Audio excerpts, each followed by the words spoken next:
So hello, this is Lipsa Sahu welcoming you to ERA Academy. This is the part 4 of our running series of important MCQs. This is from chapter electric current and capacitance. So the first question is, a charge Q is placed at the origin. The electric potential due to this charge at a given point in space is B.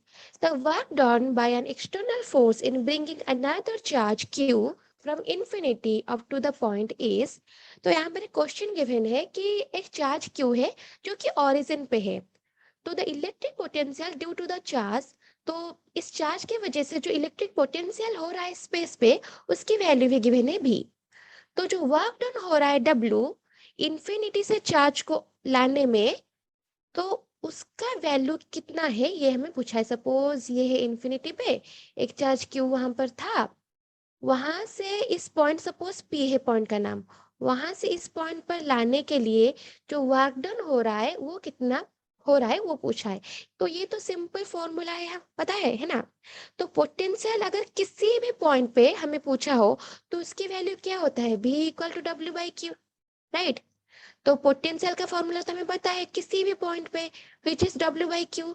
हमें पूछा है work done कितना होगा, तो simply W will be V Q, right. यहाँ पर small charge Q हम ला रहे हैं इनफाइनाइट से, so the answer will be option B. Now question 2 is, if 100 joule of work has been done in moving an electric charge of 4 coulomb from a place where potential is minus 10 volt to another place where potential is B volt, then find the value of B. तो हमें यहाँ पर क्या given है कि एक work done हो रहा है जिसकी वैल्यू हमें गिवन है 10 जूल। तो क्या क्या हो रहा है वर्क डन कि एक चार्ज है 4 कूलम का जो एक पॉइंट से दूसरे पॉइंट पे जा रहा है। सपोज ये है पॉइंट ए, ये है पॉइंट बी, तो ए से बी पे एक 4 कूलम का चार्ज मूव कर रहा है। तो इस ए पॉइंट पे हमें पोटेंशियल गिवन है -10 वोल्ट और बी पे गिवन है सिर्फ भी, तो हमें सिर्फ ये भी की वैल्यू पूछा है, ठीक है। तो हम फॉर्मूला अप्लाई करते हैं। तो वर्क डन पॉइंट ए से पॉइंट बी जाने के लिए क्या होगा, WAB which will be 100 joule जो कि हमें गिवन है, राइट।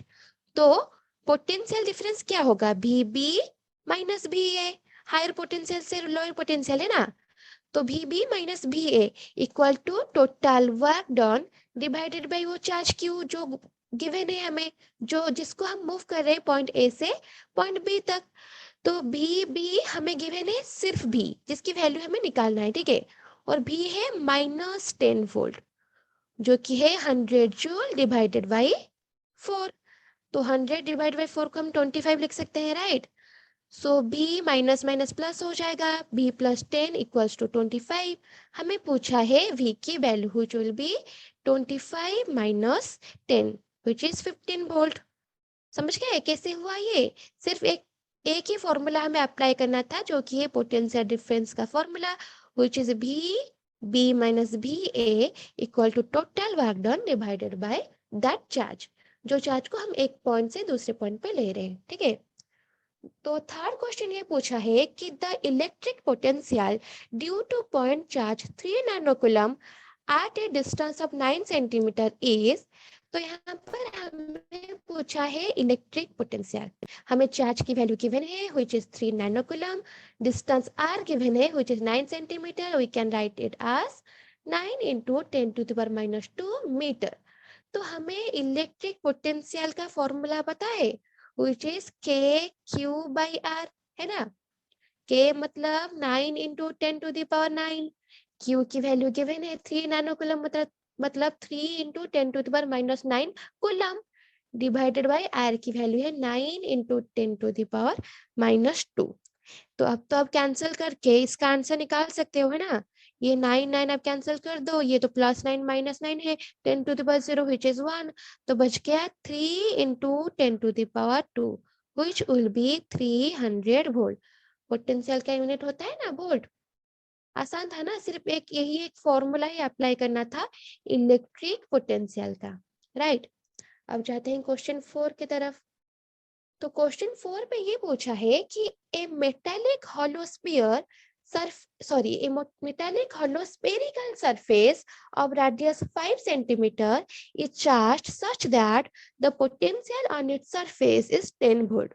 तो एक मेटालिक होलो स्फीयर गिवन है, ठीक है, एक होलो स्फीयर जिसमें इसका रेडियस हमें गिवन है 5 सेंटीमीटर, मतलब r equal to 5 centimetre. We can write it as 5 into 10⁻⁻2 metre. Standard unit में कन्वर्ट कर देते हैं, ठीक है. तो इसके सरफेस पे जो पोटेंशियल है वो है 10 वोल्ट. तो पूछा है कि the potential at the centre. तो सेंटर अगर इसका O है सपोज, तो इस सेंटर पे उसका पोटेंशियल क्या होगा. सिंपली यहाँ पे एक होलो स्फेरिकल सरफेस, मतलब ये एक इक्विपोटेंशियल सरफेस है ना. इक्विपोटेंशियल है इसीलिए उसकी सरफेस पे 10 वोल्ट का पोटेंशियल है. नहीं तो अगर इक्विपोटेंशियल नहीं होता तो यहाँ पर सपोज ये पॉइंट है तो यहाँ पर कुछ अलग पोटेंशियल होता, यहाँ पर कुछ अलग होता, यहाँ पर कुछ अलग होता. लेकिन नहीं, ये एक इक्विपोटेंशियल सरफेस है. इक्विपोटेंशियल मतलब हर जगह पोटेंशियल जो होगा उसकी वैल्यू सेम होगा, ठीक है. तो अगर यहाँ पर सरफेस पे 10 वोल्ट है मतलब सेंटर पे भी तो 10 वोल्ट होगा, राइट. ये एक होलो है और मेटेलिक है मतलब कंडक्टिंग है, तो undoubtedly answer will B 10 volt. समझ आ गया ना, क्योंकि ये एक इक्विपोटेंशियल सरफेस है, राइट. इसीलिए सेंटर पे भी at the centre will be 10 volt. जो सरफेस पे है वही होगा सेंटर पे. अब देखते हैं क्वेश्चन 5. क्वेश्चन 5 में ये पूछा है the potential of a large liquid drop when 8 liquid drops are combined is 20 volt, then the potential of each single drop was. तो यहाँ पर दिया है कि एक लार्ज लिक्विड ड्रॉप है इधर, राइट.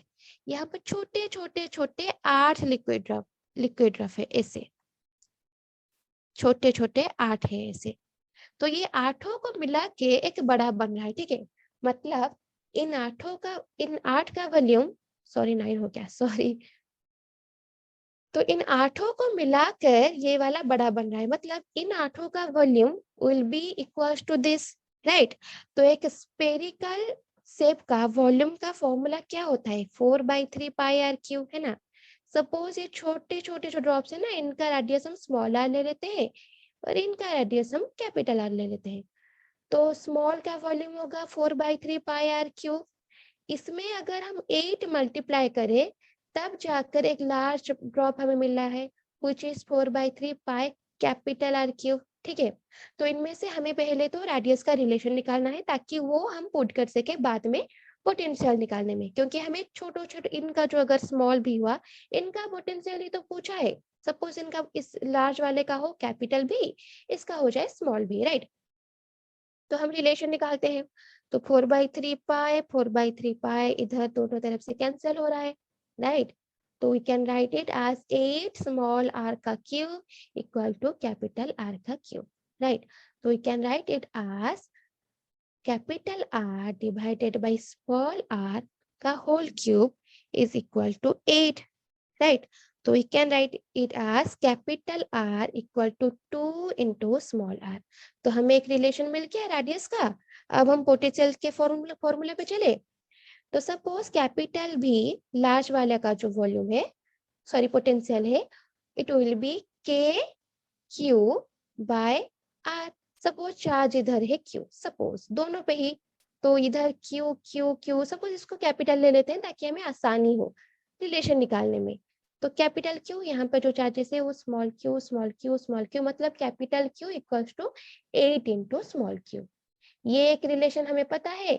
इधर हमें एक रिलेशन मिल रहा है. तो हमें लार्ज स्फीयर का पोटेंशियल का फॉर्मूला मिल गया. अब स्मॉल का लिखते हैं. स्मॉल का होगा K small Q by small R, है ना.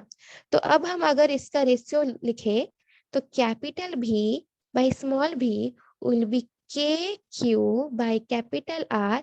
अगर इसे हम डिवाइड करें तो न्यूमरेटर डिनोमिनेटर आगे पीछे हो जाएंगे. तो स्मॉल आर बाई के स्मॉल क्यू, राइट.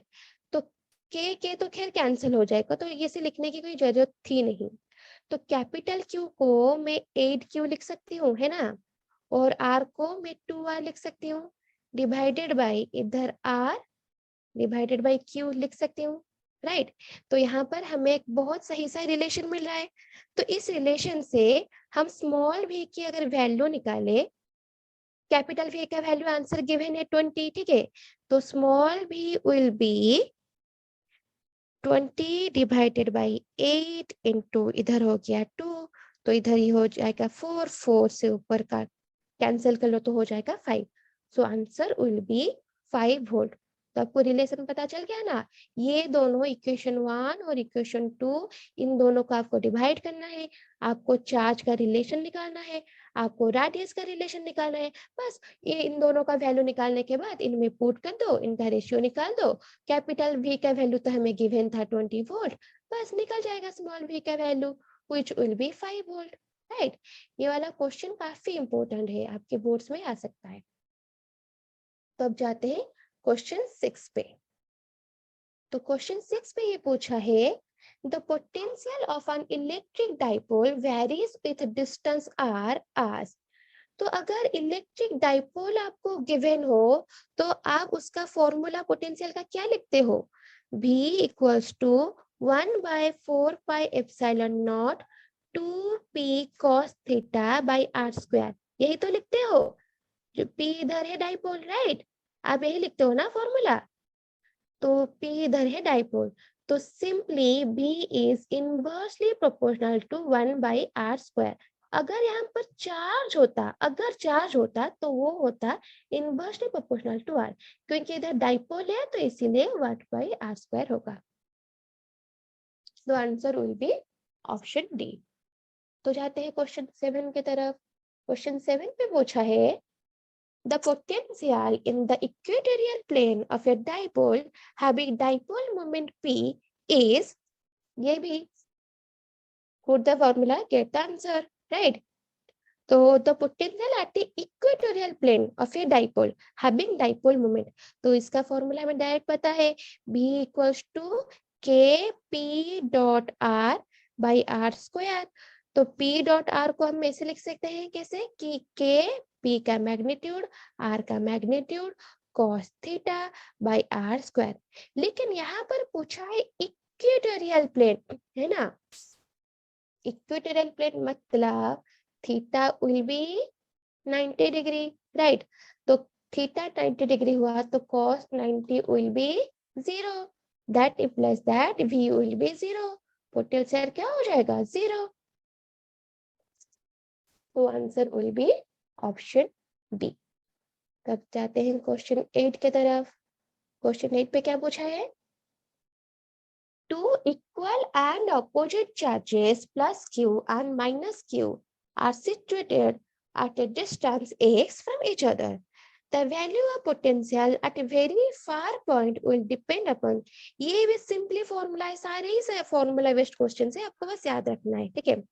तो अगर इक्वल चार्जेस है प्लस क्यू माइनस क्यू, मतलब इक्वल एंड अपोजिट चार्जेस है plus Q and minus Q, तो यहाँ पर हम पोटेंशियल का वैल्यू क्या लिखते हैं? K2q dot x divided by r square, है ना। Q डॉट एक्स मतलब P होता है ना, मैंने इधर अभी तो ऊपर लिखा कि V का वैल्यू हो जाता है K2P by r square, P के जगह Q इंटू डॉट एक्स ही तो लिखा है, ठीक है।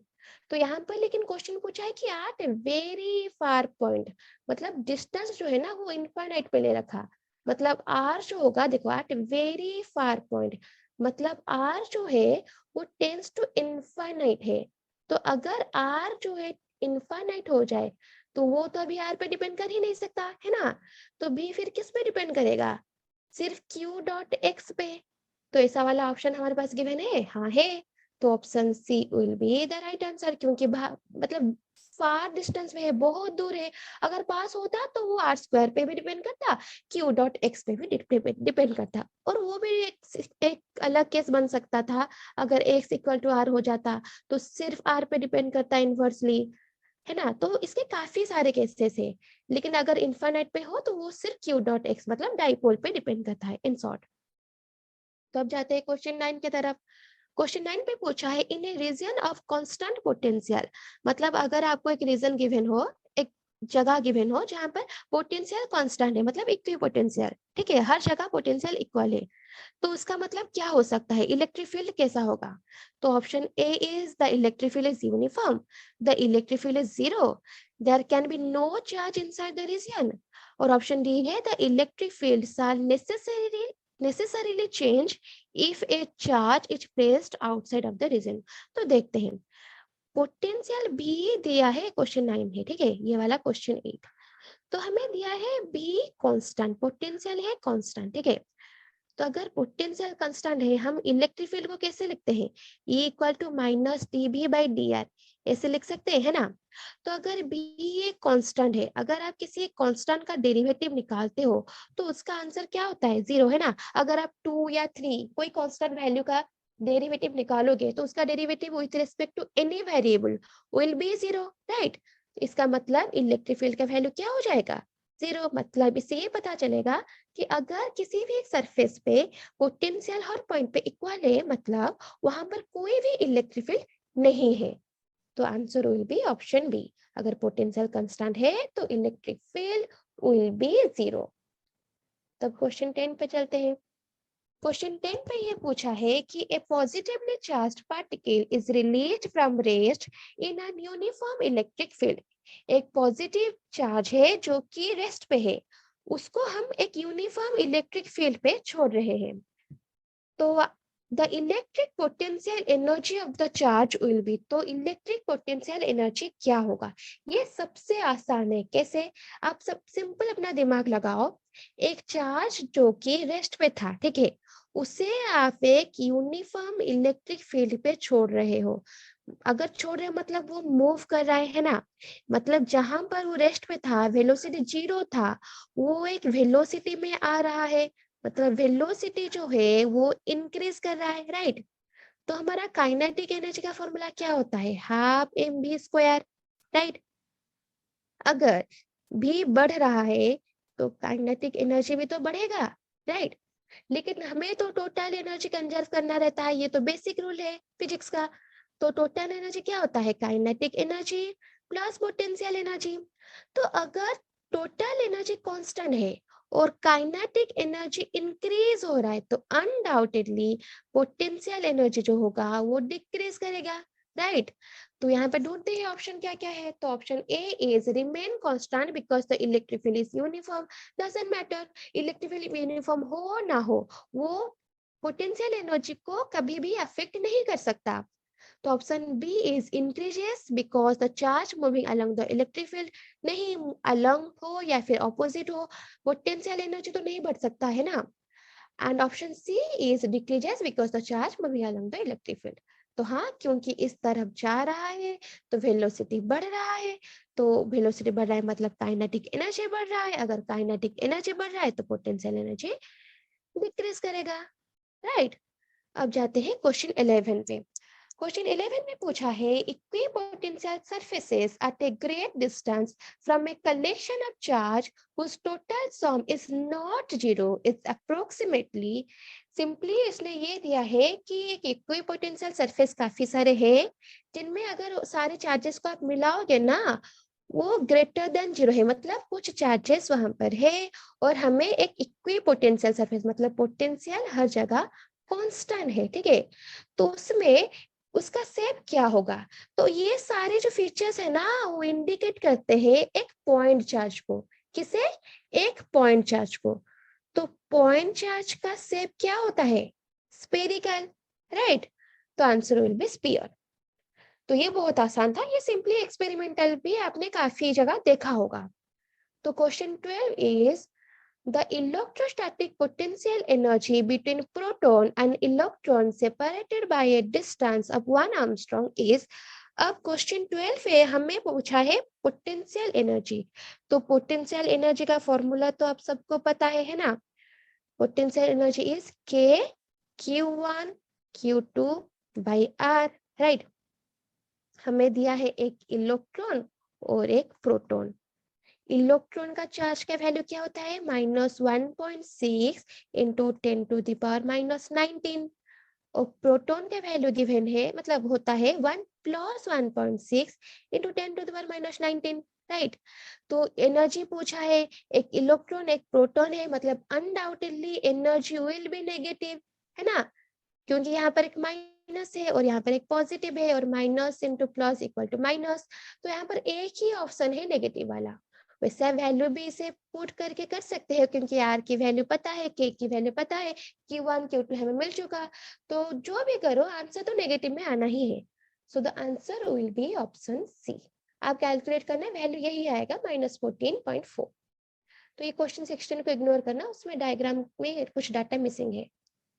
तो क्वेश्चन 13 में क्या पूछा है, an electric field of 1000 volt per meter is applied to an electric dipole at an angle of 45 degree। तो यहाँ पर हमें इलेक्ट्रिक फील्ड E गिवन है which is 1000 वोल्ट पर मीटर, जो कि एक इलेक्ट्रिक डाइपोल पे एक्ट हो रहा है at an angle 45 degree। The value of the electric dipole moment is 10 to the power minus 29 coulomb into meter. What is the potential energy of an electric dipole? Simply हमें potential energy पूछा है, तो potential energy U equal to minus P dot E, ये हमें पता है, right. तो dot product है, हम A डॉट B को क्या लिखते हैं, A का मैग्नीट्यूड B का मैग्नीट्यूड cos थीटा, है ना, ये आपने अपने मैथमेटिक्स में पढ़ा होगा। तो यहाँ पर भी एक डॉट प्रोडक्ट है डाइपोल और इलेक्ट्रिक फील्ड के बीच, so we can write it minus p का मैग्नीट्यूड ई का मैग्नीट्यूड कॉस थीटा। तो यहाँ पे थीटा की वैल्यू गिवन है, पी का वैल्यू गिवन है, बाहर माइनस रख लेना, ठीक है। देखो चारों ऑप्शन में ही माइनस है, यहाँ पर हम वो वाला ट्रिक अप्लाई नहीं कर सकते कि कहा हम जहाँ माइनस है वहां पर टिक कर दो, नहीं, यहाँ पर कैलकुलेट करना ही होगा। तो P का वैल्यू गिवन है 10 into 10 to the power minus 29 into e का वैल्यू गिवन है 10,000, cos थीटा की वैल्यू है cos 45। तो यहाँ पर आप कैलकुलेट करना, इसका आंसर होगा -7 into 10 to the power 20 minus 25 joule. Answer will be this. बस आपको ये वाला फॉर्मूला याद रखना है। अगर आपको इलेक्ट्रिक फील्ड गिवन हो, मतलब डाइपोल मोमेंट गिवन हो और उनके बीच एंगल भी गिवन हो, तो बस ये वाला फॉर्मूला अप्लाई करो और हो गया आपका काम। लेकिन फॉर्मूला आपको याद रखना होगा, तो answer will be option D. अब जाते हैं क्वेश्चन 4। नहीं, चलो इतना ही क्वेश्चन था। So thank you so much, शायद आपको सब कुछ समझ आ गया होगा, और अगर कुछ भी डाउट्स हो तो आप मुझे कमेंट सेक्शन में पूछ सकते हो।